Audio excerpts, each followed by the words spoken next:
Welcome to episode 7 of Unlocked Radio, right here on Morning Show Central Radio Network. We're here to provide you with gaming news, gaming perspective, and gaming discussion.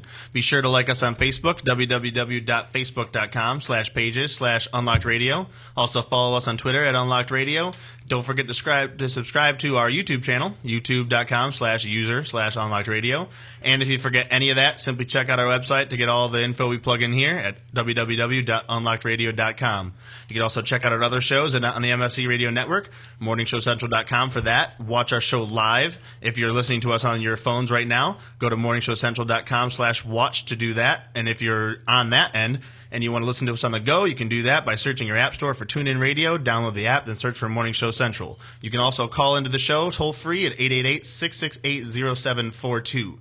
All right, and if we get 50 people in the chat tonight, I will be buying a $25 RP gift card for a trivia guest. So, I got to do one of my little on-air reads. Don't forget to check out Lakewood Computer at 14035 Madison Avenue, Cleveland, Ohio, 44107, toll-free at 855-580-0768. If you're in need of computer repairs or just want to cut the cost of ink cartridges, printing supplies, count on Lakewood Computer in Lakewood, Ohio to provide it all.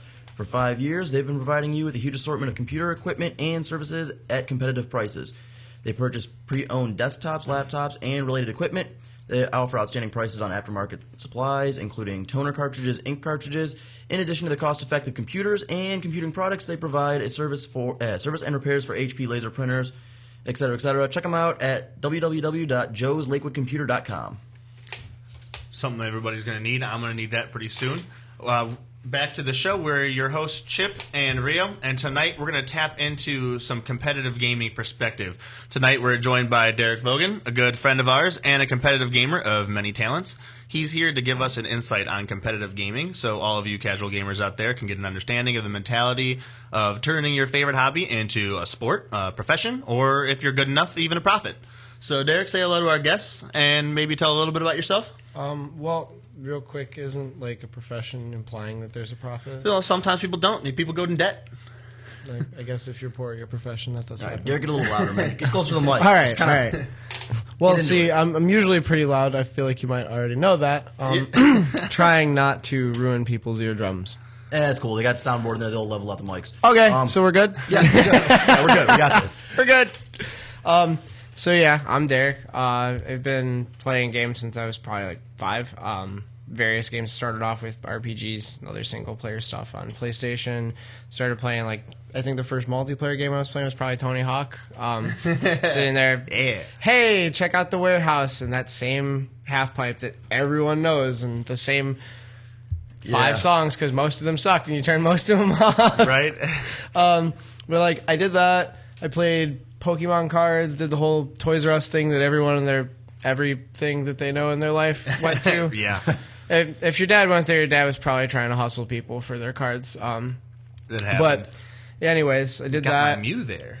I played Yu-Gi-Oh! For a bit. Didn't really like that game all that much. And then I played Magic, and Magic was when I started actually playing things more competitively because I was just going to tournaments, 2-3 different tournaments a week. I usually did Constructed on Tuesdays and Fridays out in Oberlin, and then I would occasionally do Draft on Saturdays. I was better at Constructed than I was at Limited, but I definitely was decent at both. I don't know. That was where I started developing that mentality towards things because I played sports too, and sports was where I picked up the mentality. And then when I played Magic, I was like, oh hey, this mentality that I picked up from playing football and doing these football practices and playing in these games and all these other things, running track, that carries over into gaming. And now something that I do have the talents to do, I can apply that mentality to, because it's for those of you who are watching, you can see I'm not a particularly large individual. I don't think football was ever what I was meant to be doing. Wide receiver. Well, that would be what I did, yeah. But what really sucks is there really aren't very many huge cannons in the Lorraine football scene. So most of the passes that do happen involve me going over the middle and some giant corn-fed thing in pads just blasting me in the chest and my life being ruined for a short time. Yeah. I switched over to playing safety because I decided I'd rather hit than be hit. Yeah, when you have to wake up sometime during halftime, it's usually time to switch positions. Hey guys, did I catch the ball? Dude, it's Tuesday. We played on Thursday last week. You've been gone. Yeah. You mentioned playing Magic the Gathering, and you talked about the different types of gameplay. For those forte of mine.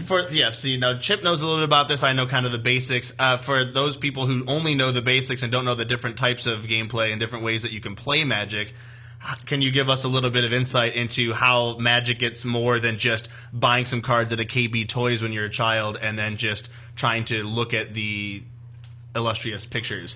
Well, I mean, everybody, when you're playing a card game like that, and after you've been playing for a little bit, it stops being like, oh, I think this card looks cool, and you start seeing, how cards interact. And, like, I would, just when you're talking about the different styles of play, like, because I brought up Constructed and Limited, I don't know Magic currently because I stopped playing when I was maybe 16, 17, and I'm 24 now. Yeah. And earlier than that, I stopped when I was like 14 or 15 because I started playing DDR when I was 16 or 17. But, I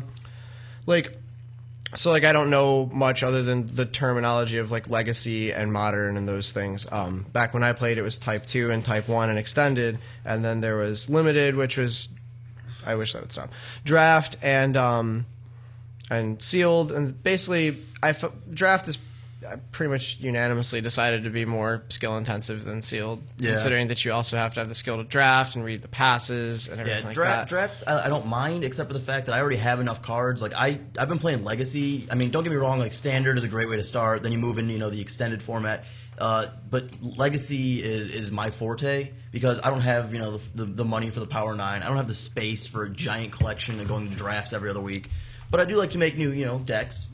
Definitely a lot more challenging to build a competitive deck than to just buy one and go. Well, yeah. So. But the other thing is, like, you would have a lot of people, and this happens in just about every sort of game that you play, considering that, like, I've played card games. I play HeroClix now. I don't play that so much anymore, but I still win the vast majority of the tournaments that I show up to.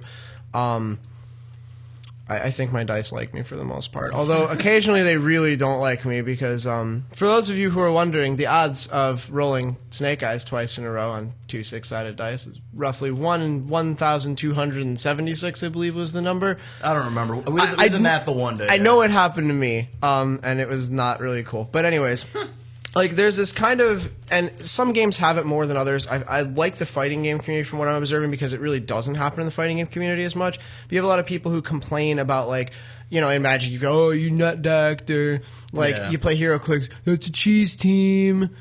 Like, you have all that stuff. That didn't happen in dance games either. Like, no one complained about you being good at something. It was like, oh, that's really awesome that you're good at something. Yeah. Well, some people have water in their shoes, but that's not. Well, yeah, no, but they were making excuses for themselves. They weren't like, oh my god, that's so cheap, Kevin. Why would you pick Blood Rush? No one's good at that. Like, no. Sorry, I'm better than you at Blood Rush. I'm going to pick Blood Rush. I'm not better than anyone at Blood Rush, but Kevin is better than everyone most people at Blood Rush. Right. But there's, like, that general mentality of people because and it's just because you've got people who have different things that they want out of a game. Like, someone's coming and they want to play casually, and they're like, so to them, somebody who's putting a lot of time and effort into it to be good, you have no life. But that's really just them saying, I don't want to put in the time and effort to get good, so I want to make it. I've actually read numerous different articles and things like this, and I wish I had actually brushed up on those articles because I could actually quote them, but I have a good memory for these things. So basically the whole thing is, people want to make some sort of excuse as to why that is the case, but they try to say, like, oh, you're not having fun with the game. But I've been playing competitive games for a long time. I have a lot of fun because, I would argue that I get to have more fun with the game because, while the casual player who picks up League of Legends says, oh, ARAMs are cool and I get to do all this stuff, there's just an entire different level of fun that I've been able to tap into, and there's an entire different level of fun above me because there's a bunch of players who are way better than me. I'm certainly not bad at the game, but I'm not going to be going Platinum, Diamond, Challenger tier anytime soon. Yeah. Platinum maybe if I actually had a computer to play on, but probably not too much higher than that right now. Everyone's really good at that game. Yeah, okay, that's not a true statement. No, that's one of the things we brought up on previous shows that a lot of our fan base likes League, and we're going to be talking about League in depth later. But a lot of people like to say is like, oh, we know that a bunch of people play it. 90% of our fan base plays it, and 90% of our fan base thinks that they're the best at it. Yeah, it's one of those kinds of things. I think maybe because that game kind of makes the competition fun. Whereas like Magic was a little bit harder to get into. We also talked about we were talking about DDR, ITG, the dancing, music, and rhythm games. That's another scope of things that you've done competitively, and where most people do not understand how that can be competitive, how it's anything more than just getting in shape and listening to music. Well, I mean, the thing, like, and I think the reason why those that community is my favorite out of all the ones that I've been involved in with competitive gaming is because you don't get people who are like, everyone wants everyone else to be good. Instead of people like complaining about someone being good, you see a lot of people pushing people to get better. Right. And like, especially now, like, you know, we just went to Rio and myself were down at Fort Rapids in Columbus for Fort Rapids 7, the In the Groove tournament. And like they had this is the first year they did split divisions, so we had the lower division, which was lower and upper in this case weren't so much like who's good and who's bad, it was difficulty levels of the songs. So the upper division was all of these really ridiculous speedcore songs and other things like that, you know, things that are like just insane and very hard to understand how someone gets that good at anything. And you would see, like, the players, like, it's an intense competition. They want to win. There was a good amount of money on the line there for them. Right. And, you know, you see, like, Parax sitting here and, like, telling people, go, finish it. You can do it. Despite what people would say about him. Oh, yeah, He was very positively competitive. You saw that with everybody. And, like, I've watched, like, videos from the Mad Matt's Bearpocalypse tournament out in Chicago. And, like, you see, especially the way they did that tournament, because it was everyone would play the same set of songs. Yeah. And they would play one at a time. You weren't playing with somebody else even. Yeah. It was purely to play the songs. And you'd see, like I watched a video of Jim Nero playing We Fucking Hate You. And... yeah, that's a real song, by the way. We fucking hate you.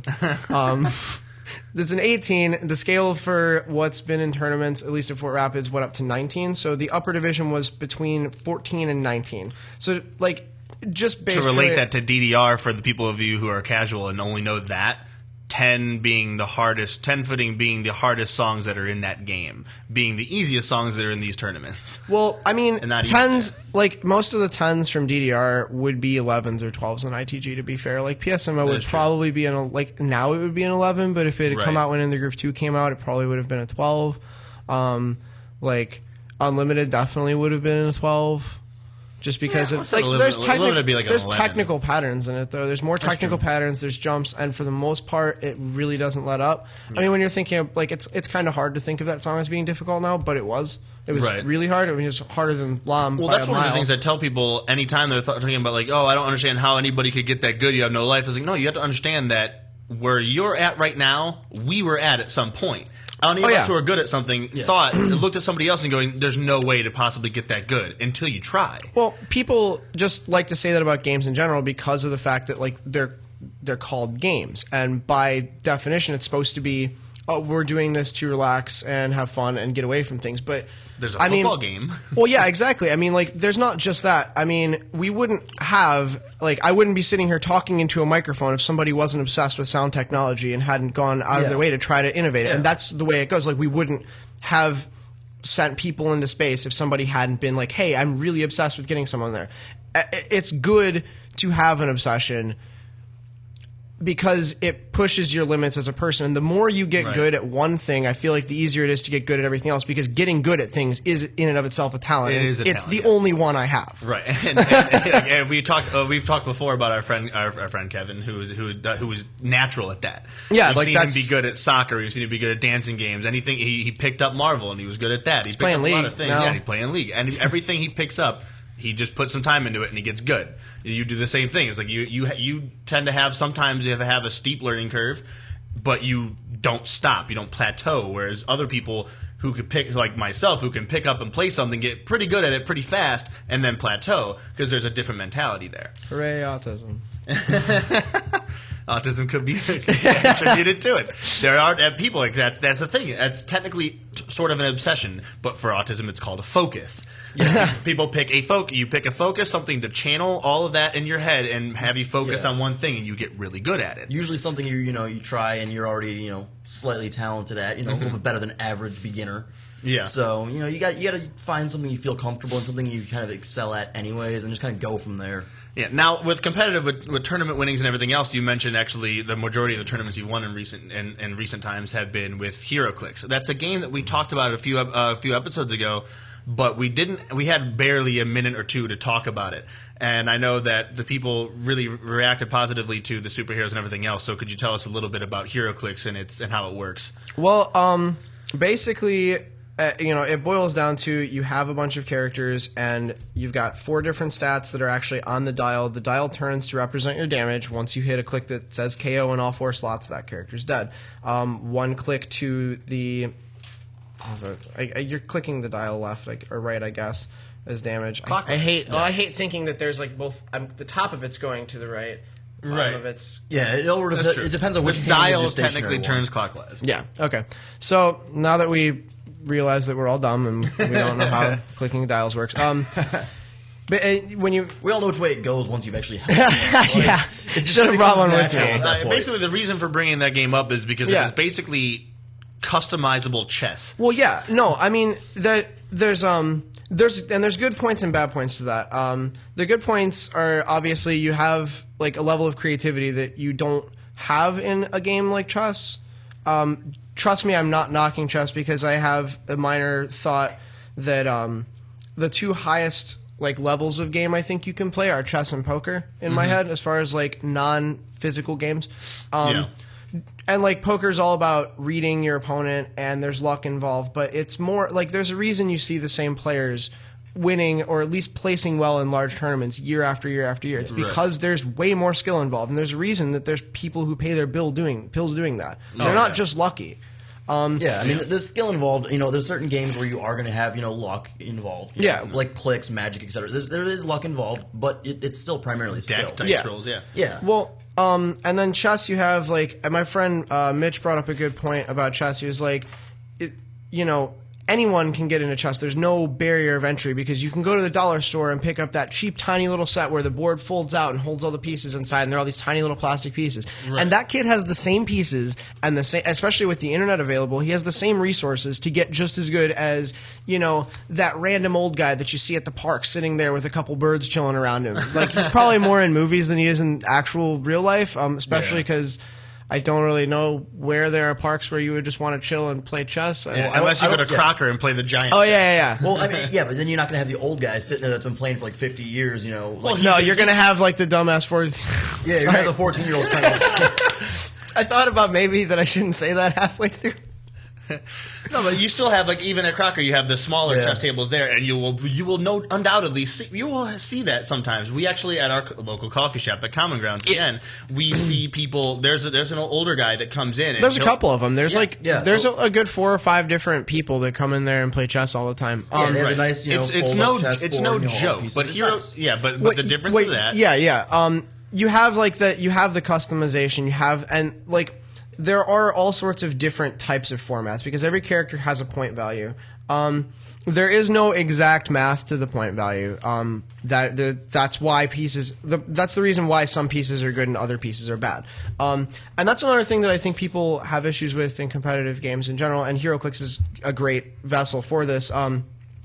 People get attached to certain things and certain characters and certain styles of play, and they have a hard time separating what is good from what they like. Yeah, very true. And that happens in HeroClix a lot. I know a lot of people who are like, oh, I really like X-Men. And I'm sure the X-Men are going to be fantastic after the next set comes out. It's Wolverine and the X-Men, and they've just been putting out broken pieces after broken pieces in every single one of these sets.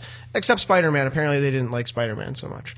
They never seem to. Well, Spider-Man was going to sell anyways. It didn't have to. It was a really good set. It just didn't have anything that mattered. That's the problem. There were a lot of pieces in there that were really good, but when you look at like the highest level of play, there's almost nothing in that set that makes any difference. But you've got different formats. Like there's you have theme teams, which is like, okay, I want to play all, we'll say X-Force. Because there's an X-Force movie coming out, I heard recently. Yeah. That's fucking awesome.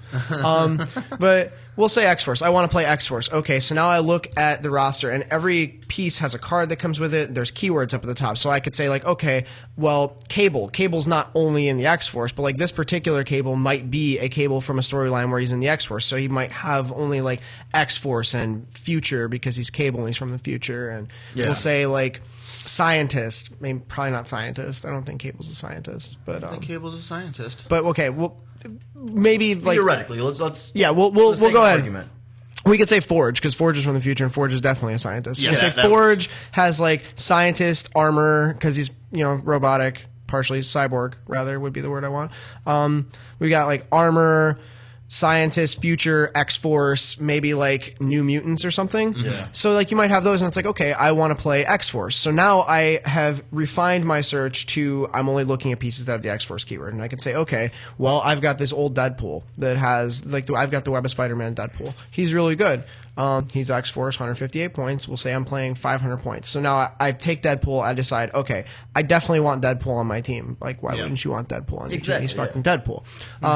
So now from there, I'm looking at it, I'm like, okay, well, to make a theme team, for every 300 points, if it's named, and basically the difference between named and generic is can you play it in Scrabble or not. If you can't play it in Scrabble, it's probably a named theme team.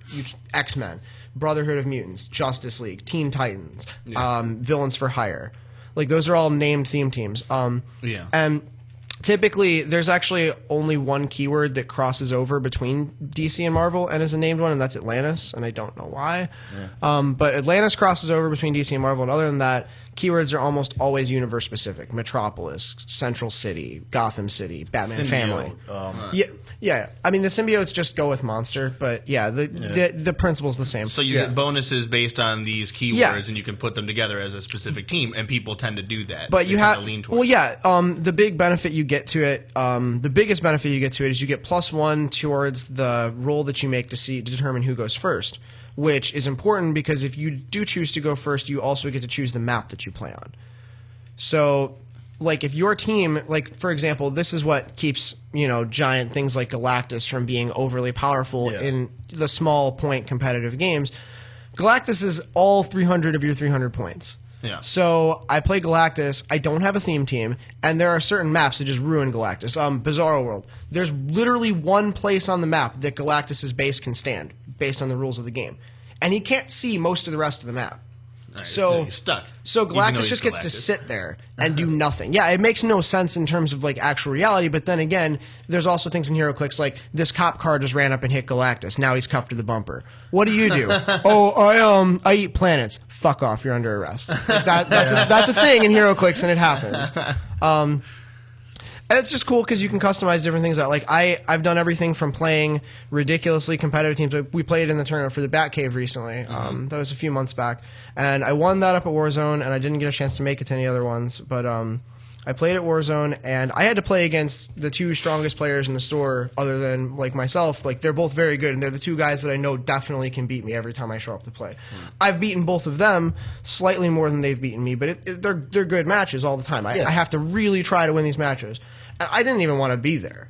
But I personal things came up the day before, but I decided to play, and all of a sudden I beat these two guys, and I realized I'm 2-0, and I've beaten the two guys who can beat me. There's no reason I can't win this. And, the team I was playing was, like, I had 2 Bat Cycles, and I had the Prime version of Hush, which is just, for those who don't know Hush, he's a surgeon, he's a Batman villain, and he's a surgeon, plastic surgeon, and he...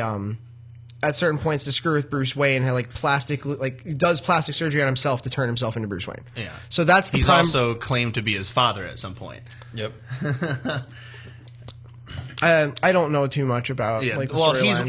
he's one of the more notable and one of the voted one of the top 10 Batman villains of all time. Well, he's awesome from the little bits that I know. He's very good. Yeah. But moving on from like this, the HeroClix itself, because we were talking about that is like the tournaments and stuff that you've won. Obviously, you're saying you got out of it. Even though you didn't really want to be at the tournament, you still went in and swept. Oh yeah, that's not even difficult to do. Yeah, I lost 100 points total out of 2,400 possible. I could have lost the entire night. I lost 50 in round 1 out of my 600, 50 in round 2 out of my 600, 0 points in rounds 3 and 4. Right. So that's something that comes pretty natural. Now I want to move on to something that, for as long as I've known you, hasn't come quite natural, but you're starting to get good at now, which is fighting games. You've been playing Blaze Blue recently, and we had that fighting games were featured in the last episode. We talked to an expert who's been doing it for a while, but now from a competitor standpoint, how are you getting into the actual fighting scene? Well, how is it working for you? What I really like is, I mean, the games that I'm, for the most part, outside of things like music games, and music games just make sense because I'm a musician and I enjoy that, but strategy games, I like strategy games, and it just hit me when I was watching people play that I'm like, because I used to think, like, oh, these are stupid, I have to memorize all these combos and all this stuff, but then it's like, if I look at, and I was just watching the videos from the EVO finals, and I watched, was it Justin Wong and Chris G in Marvel? Right. That was what I was trying to watch earlier. And Chris G actually plays ITG, oddly enough. yeah, I thought that was really funny. I would love to play against Chris G because I'm pretty sure I would mop the floor with him in the group, which would be fine because if we played anything else, I'm pretty sure I'd lose. But I like it because all those guys, they know how to do all the combos. Like it's not their margin of error is extremely low. They're not screwing up their combos a lot. Right. Like, I mean, even Taj is really good up at the shop, but Taj screws up his combos, infinitely more than a Chris G or a Right. Infiltration was his name.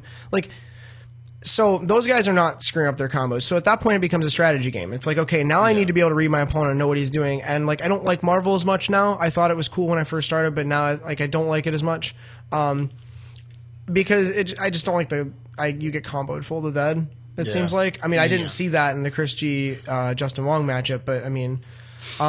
Well, when the pressure's on, people It's are just going more like trading combos until someone... Yeah. But like you watch like Street Fighter, it's like, okay, I know that this guy is going to wake up DP every time. Like every single time he wakes up, he does a Dragon Punch. I know that that's what this guy does. So now I have to play a little more defensive. Well, that guy, if he notices me playing more defensive, can now adjust his strategy and say, okay, well, I'm going to throw him off this time and I'm not going to wake up Dragon Punch. Right. And all of a sudden, his strategy, like, it's just, it's a strategy game. Yeah. And I think that's awesome. And it's a fast-paced strategy. It's a very fast-paced strategy game where, like, I have to be on top of my game if I'm going to be good. And I'm not particularly good yet. Yeah, you got to know the patterns. You got to have situational awareness, fast reflexes. You have to know the combos, what your character's capable of, what your character's capable of. Again, their patterns, your patterns, how to adapt. It can become very, very competitive and very strategic. Yeah, and you have like these huge kind of skill gaps too that you see like in fighting games more than I've seen in a lot of other games because like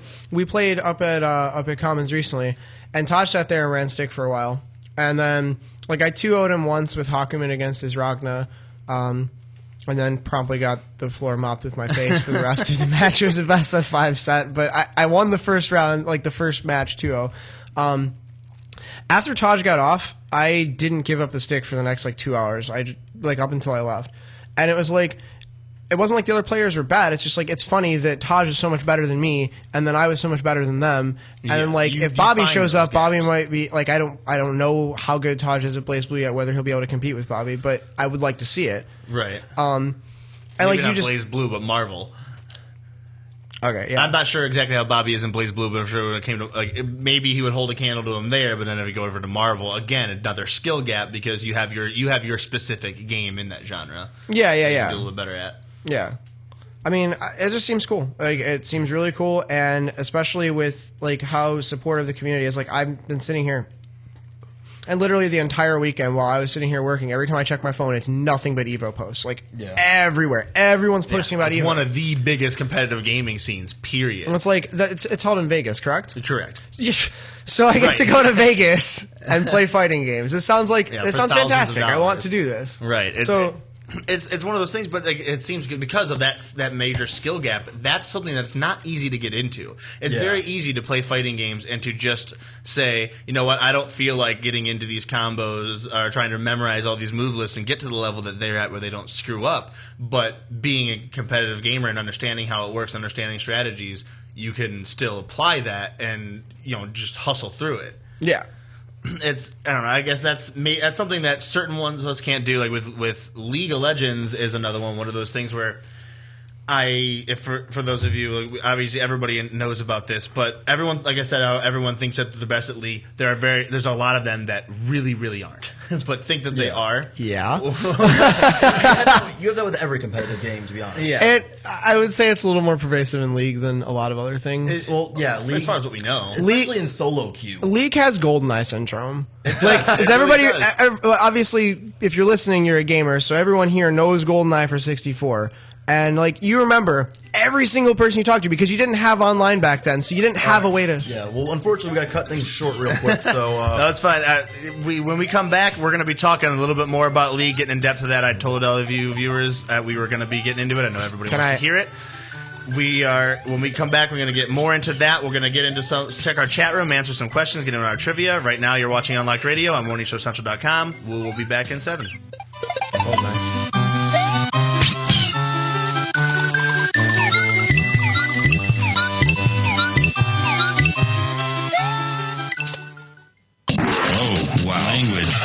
Okay, he was PMSing. You're listening to Morning Show Central Radio Network. I know. Oh my God, I know what we're gonna do. Oh, it's so delicious, I can almost taste it. If you're looking for the best sub shop in town, look no further. Hanini Subs, located at 7310 Lorraine Avenue, is the place for you. Stop in for a cold cut sub, cheeseburger and fries, wingdings and fries, and so much more. I can almost taste it. Hanini Subs at 7310 Lorraine Avenue is open 24 hours a day. Check them out on Facebook, facebook.com/burrito crazy. And if you mention MSC Radio Network, you'll get $1 off your meal. It's all good at Hanini Subs. So damn good. The following message is for those with a credit score of 800 and below. Who wouldn't want better credit? Did you ever wonder how different life would be from just having a higher credit score? Are you tired of being turned down for any kind of loan or only offered high interest rates because your credit score is holding you prisoner? Life doesn't have to be that way anymore with access to Turnscor. By increasing your credit score only 50 to 100 points, it can potentially save you tens of thousands of dollars in interest over just a 5 to 10 year period. It can be the difference in getting approved for a personal loan, business loan, high limits on credit cards, a brand new car lease, or even a home mortgage. We see so many ads from companies that give us our credit score, but once we get our credit score, what are they going to do to actually repair your credit? Unfortunately, nothing. Until now, Turnscor is the first automated credit repair platform that is simple, safe, and secure. You'll be empowered right from the comfort of your own computer, so you can challenge and repair your credit report to ensure it's fair and accurate. Turnscor is specifically developed with you in mind. There's no more need for an attorney, credit repair companies, or credit counseling. More importantly, no more need for paying higher fees. Turnscor will help you get back on track and get the buying power you need. So whether you have bad credit, average credit, or even good credit, Turnscor is helping turn lives around one credit score at a time. Go to turnscor.com and enter the promo code MSC20 and get $20 off your purchase. That's TURNSCOR.com. TURNSCOR.com. Turnscore.com. Looking for reliable and affordable Shoutcast audio or video hosting? JWN Media offers complete Shoutcast hosting solutions for business or personal use. All plans come with full listener stats, custom web scripts for implementing your service into your existing website, full server control, super fast network, and huge bandwidth limits. A 99.5% uptime guarantee and friendly, knowledgeable support personnel dedicated to making your hosting experience fun and easy. With plans starting at only $3 a month, you have no excuse not to get a server of your own. Plus, with the option to add auto DJ and on-demand services, you can be confident your station will be all it can be. Custom plans are also available at their website. Simply visit jwnmedia.com and click the Shoutcast hosting link to get started right now. You're listening to Morning Show Central Radio Network. Hey, local bands and unsigned artists. What if I told you there was a place in Cleveland where you can get your merch made and have it sold in one location? What if I said you could bring your CDs and tickets to upcoming shows to this location? And what if I said you could do live acoustic sets at this location? I bet you're thinking there's no such place in Cleveland. Guess what? You'd be wrong. Contact Rick Navario at Rock City, Cleveland, and tell him you need merch made and you want to sell it in his store. Now, how cool is that? You can tell your fans to come down and get your stuff, and I think he'd ship your products to your fans. And he's local. Contact Rick Navario at Rock City, Cleveland today. 216-622-0377. That's 216-622-0377. If you have a product or service, let people know about it. Get your message out there and advertise on MSC Radio Network. It's easier than you think, and the whole planet is listening. Find out how you can advertise. Email Chris at morningshowcentral.com.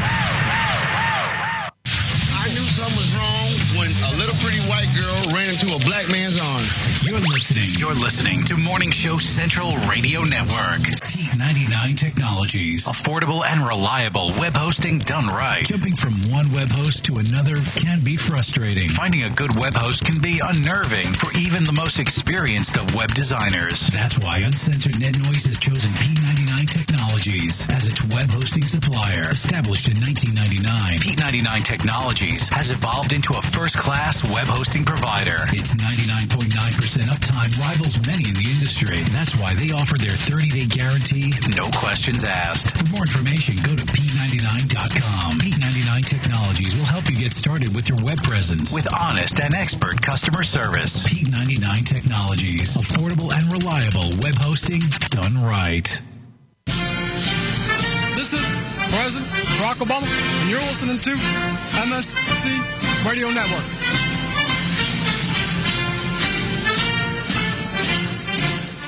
If you're looking for the best in musical equipment, recording gear, sound reinforcement, and more, Guitar Center has you covered. Guitar Center, located at 26635 Brook Park Road in North Olmsted, has the tools of your trade with the largest selection of music and sound gear in the area. They cater to your musical needs and have the knowledge to help you out. Guitar Center in North Olmsted. MorningShowCentral.com uses them. You should too. Need to know more? Go to GuitarCenter.com. With hundreds of live weather products and layers and thousands of combinations, Weather Studio provides a professional graphics and store monitoring solution without complex user knowledge and without the industry standard price tag of $1,000 plus broadcast systems. Weather Studio displays a plethora of critical atmospheric and geophysical data on an interactive GIS-enabled computer map. Get your free 14-day trial of Weather Studio at their website, weatherstudio.paulmarv.com. That's weatherstudio.paulmarv.com. Lakewood Computer, located at 14035 Madison Avenue in Lakewood, has it all. If you're in need of computer repairs or want to cut the cost of ink cartridges and printing supplies, count on Lakewood Computer in Lakewood, Ohio to provide it all. For the past 5 years, Lakewood Computer has been providing you with a huge assortment of computer equipment and services at very competitive prices. Lakewood Computer purchases and sells pre-owned desktops, laptops, and related equipment, and they offer outstanding prices on aftermarket printing supplies, including toner cartridges and ink cartridges. With 29 years of professional experience, Lakewood Computer is highly confident in their ability to enhance your overall computing experience. Check them out online at joeslakewoodcomputer.com. That's joeslakewoodcomputer.com. Or give them a call toll-free, 855-580-0768. That's 855-580-0768. User-friendly and ready to serve. MorningShowCentral.com. Call the show toll-free. 1-888-668-0742. You're listening to Morning Show Central Radio Network on MorningShowCentral.com. Oh, great. Not another Farmville request. Check us out on Facebook at Facebook.com/MorningShowCentral. Denying one Farmville request at a time.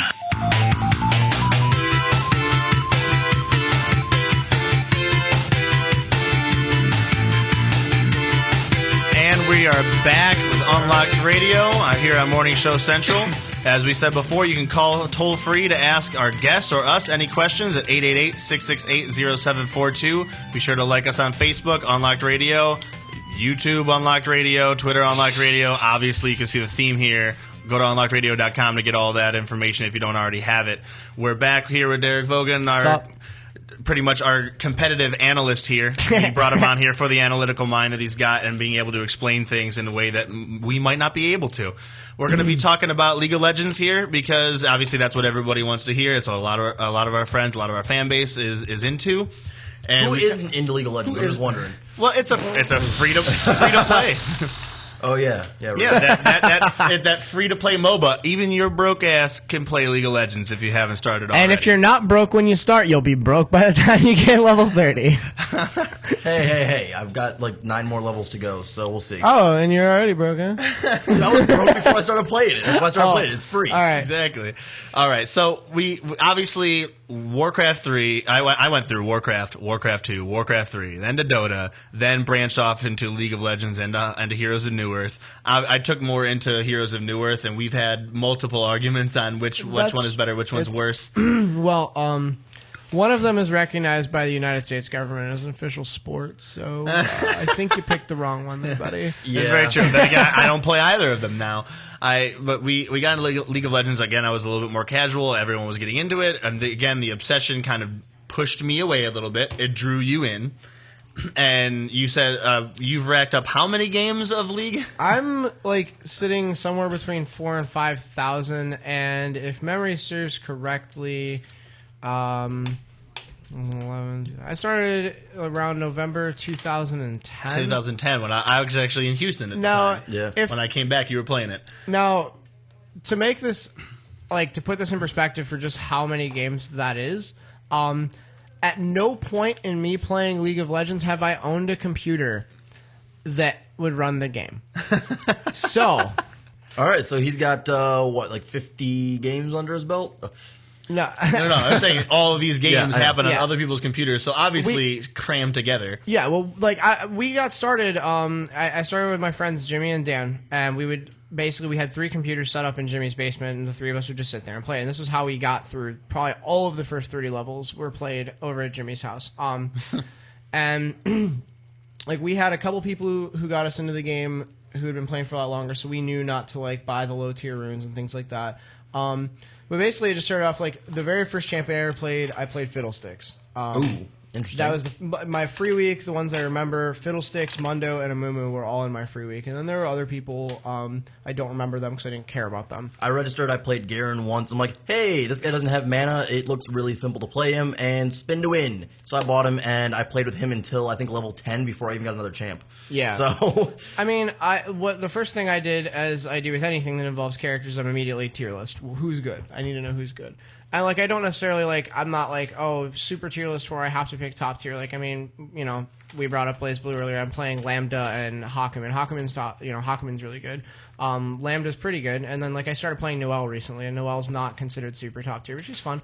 But League, the first couple champions I picked up Kassadin, and I picked up Nasus, and then I saved up and I bought Vlad, and I played Vladimir forever, and I still play Vlad to this day. Honestly, the last game I played, I have a friend who's bronze 5, and he's been complaining about the level of player he gets, basically talking about these people just troll and they leave and they're awful, and it's the same thing that I hear about from everyone else. And I did that for a very long. I got banned twice from League, for harassing other players in poor language before I realized this is probably not the way to go about doing this. Maybe it was partially racial slurs. That might have happened. It's possible. Please don't kill me for that. But yeah, so I hear a lot of people complain about this with League, and I go, I think to myself, at the beginning of Season 3, I shot down to, back when they still did ELO, I was around 1,100, maybe even 1,050. And within a few months, I got myself up to 1,650. So, it's clearly possible to carry yourself out. If you are actually better than the people at your bracket, you will carry yourself out.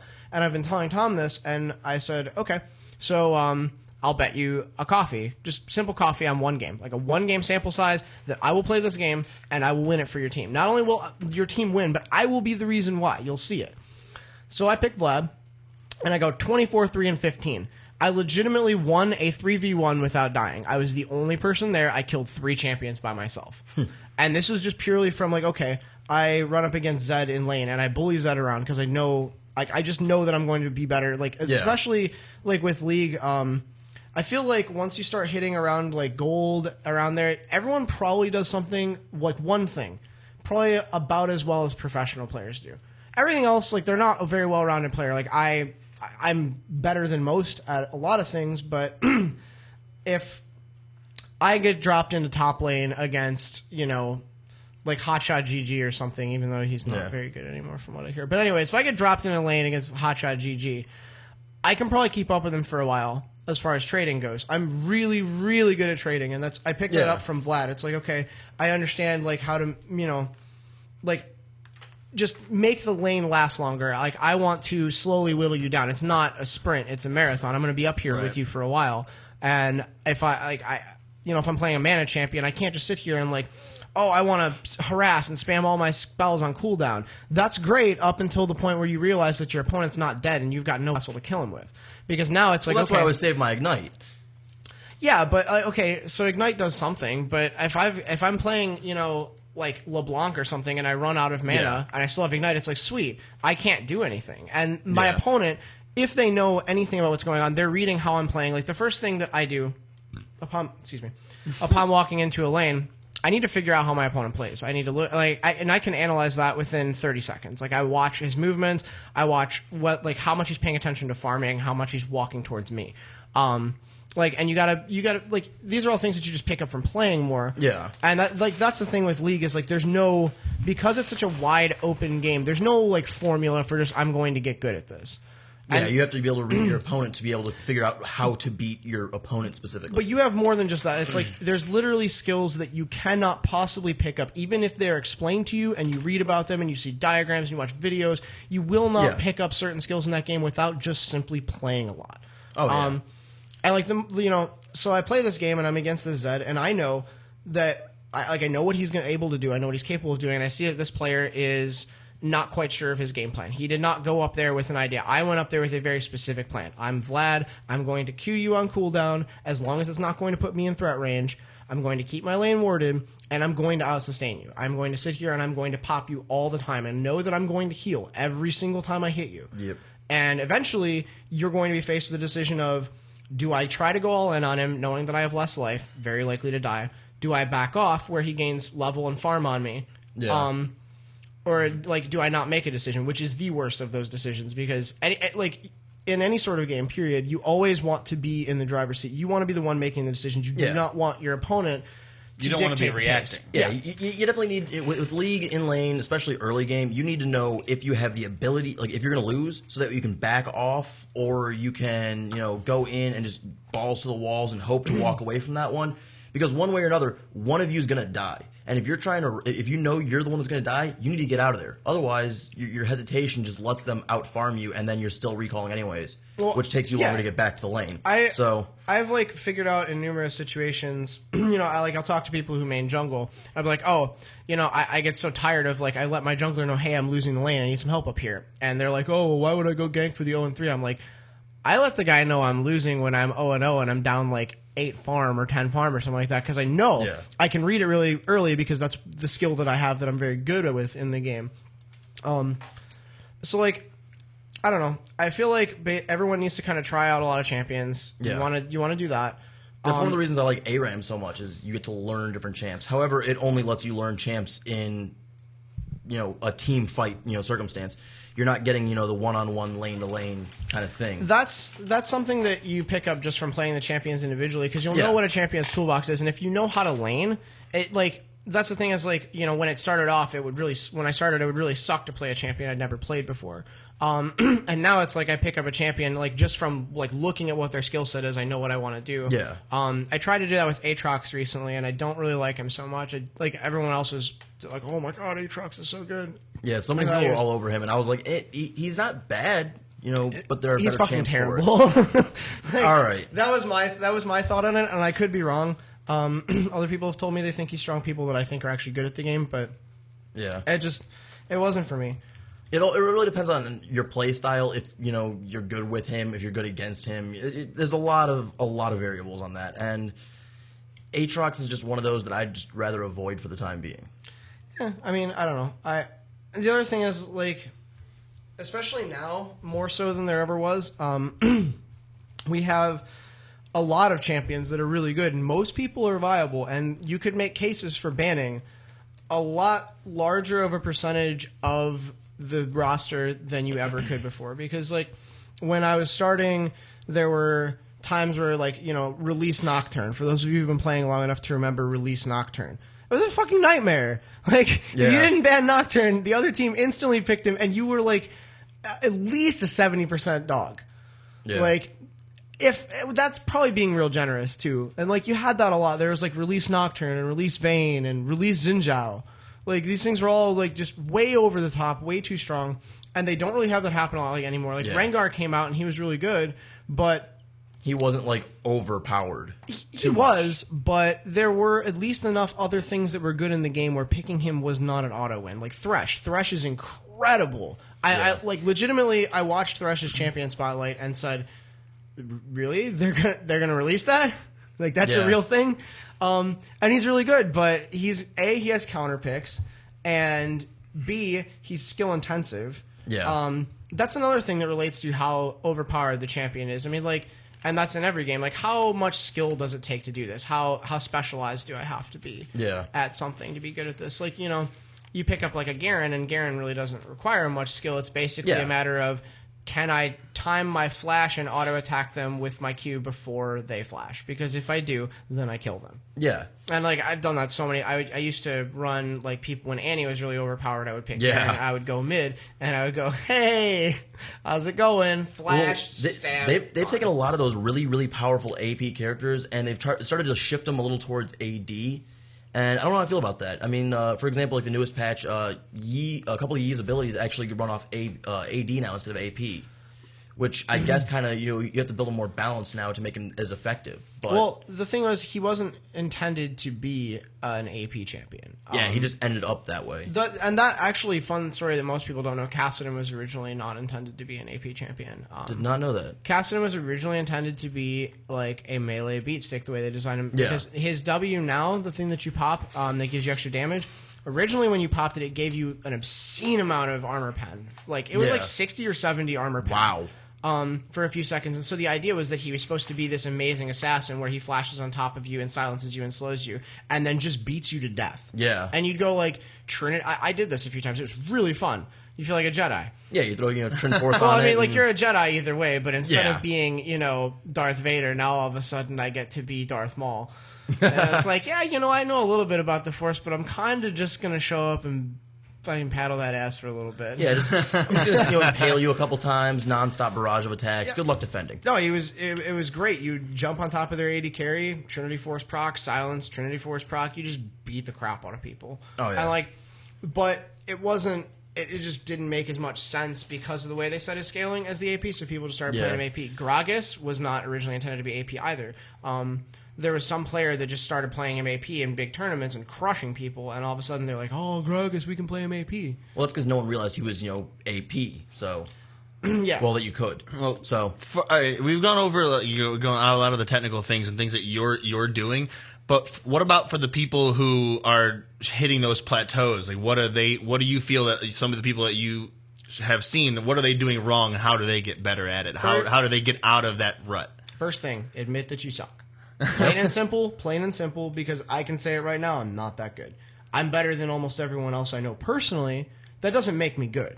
I mean, like, that's a good mentality to regardless of the size of the cul-de-sac, I am still only at one cul-de-sac. Right. Our GoldenEye reference from earlier, which we didn't get to finish. So what you need to do is, plain and simple, just admit, hey, I'm not that good. But you also can't sit here and get down on yourself and say I'm fucking terrible either. You need to say, okay, like, honestly assess your skills. Say, I think I'm pretty good at this. Like, if you're really good at last hitting and you're pretty bad at everything else, that's not a bad place to be. Last hitting is incredibly important. Being able to not push your lane, being able to farm properly, and that's one of the skills that I still struggle with. I'm not an amazing farmer. Yeah. Like, I'm terrible at last hitting. I play champions that are very good at farming to compensate. Yeah. Like Vlad and Mordekaiser and Nasus and...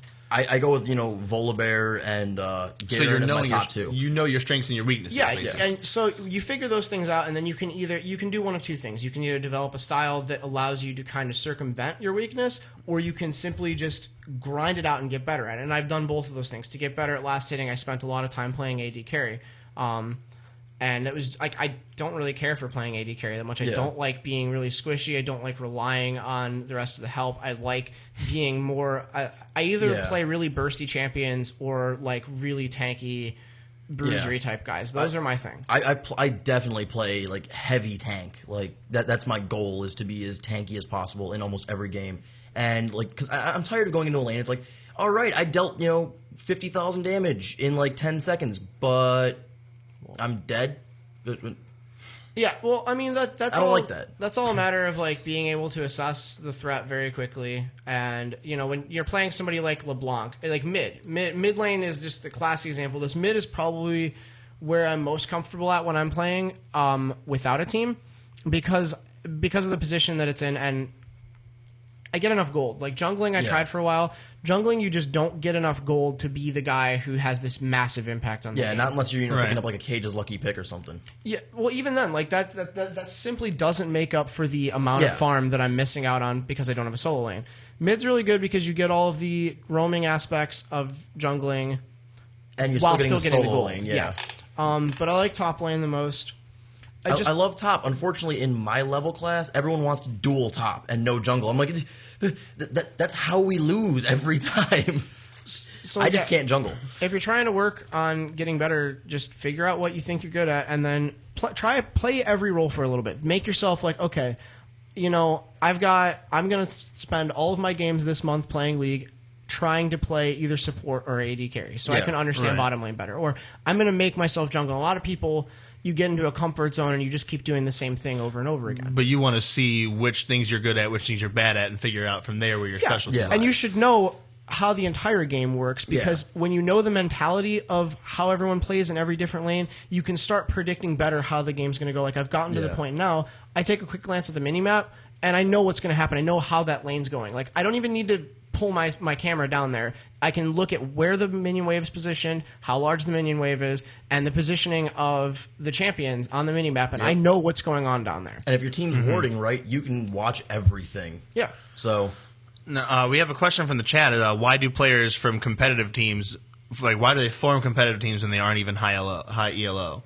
Well, there's another thing. Like there's a lot of players, when you're talking about your solo queue ELO, there's plenty of players who are not as high in solo queue as they are in a team. For example, back when I first started playing, the odd one was like a 1700 player, and the rest of his team was like 19 to 2300.